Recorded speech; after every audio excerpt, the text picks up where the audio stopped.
Hi, I'm Duke Nukem, and you're watching GR From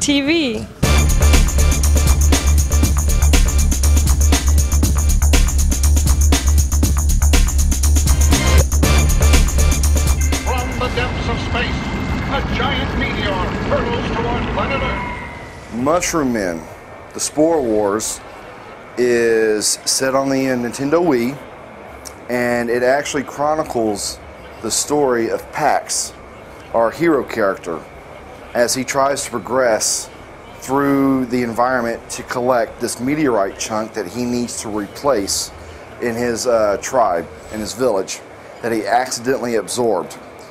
Now, when he absorbed this meteorite chunk, this gave him special abilities.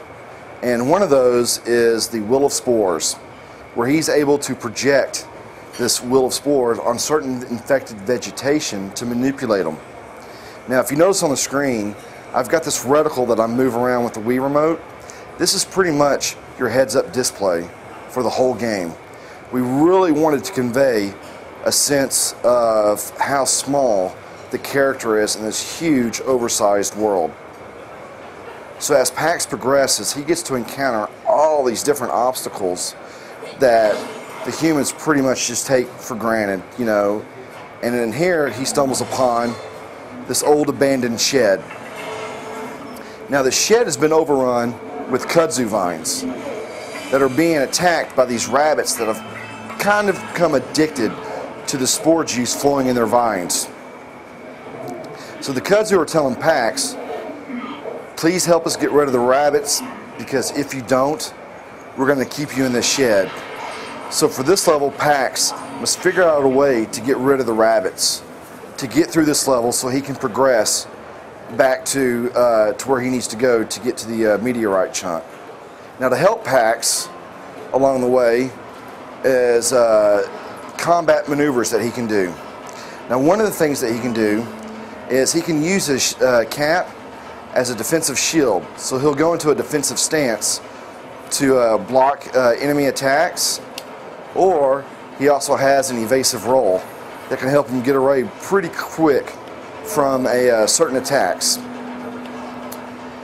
Now for Mushroom Men, we don't have difficulty levels in the game. What we've done is we've made the combat encounters themselves the difficulty level. So for this rabbit here, if I want a more intense combat encounter, I'll go fight the rabbit head to head.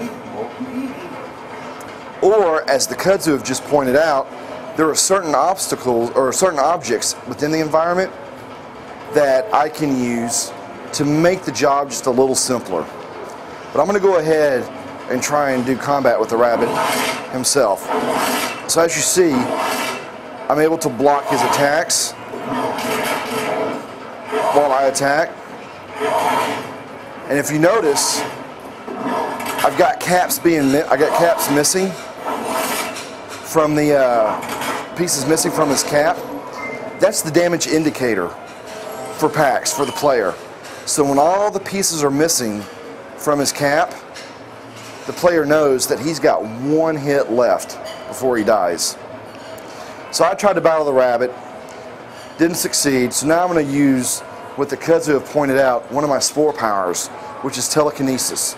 And you'll notice that the reticle on the screen will change into this little brain icon.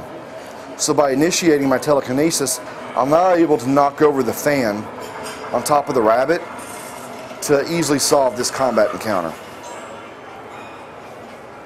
Now we didn't show like a lot of blood or parts flying around, because we really want to keep this also for young kids can play it as well. We just received an E10 rating from the ESRB in America, and the DS game actually has an E rating. So we really want all different kinds of players to experience the game. Now when I had those missing pieces on my cap being shown, there's a couple ways that I can replenish my health. And that's by attacking certain enemies that will release spore chunks that Pax will automatically absorb. These little spore chunks here that come from certain enemies, or I can find these spore generators that I can hit that'll release those as well. We also have in all the levels what we call our snail mail system. to where if you see a snail on top of the log, you can hit this and a snail will pop out with a little message to help you, give you tips or hints to progress through the level, or items that you may find that you might need to craft weapons. Which brings me to the next point. Pax is able to create all kinds of weapons by finding trash that he finds on the ground. So here you see the iron thumb, which is comprised of a DS stylus, a thimble, and a piece of bubble gum. So when he combines all these pieces together, he's able to create all kinds of different weapons. The player will know what they have because it'll be highlighted, and they'll let the player know that they can now craft this weapon. And when it's not highlighted, they know what they need to get.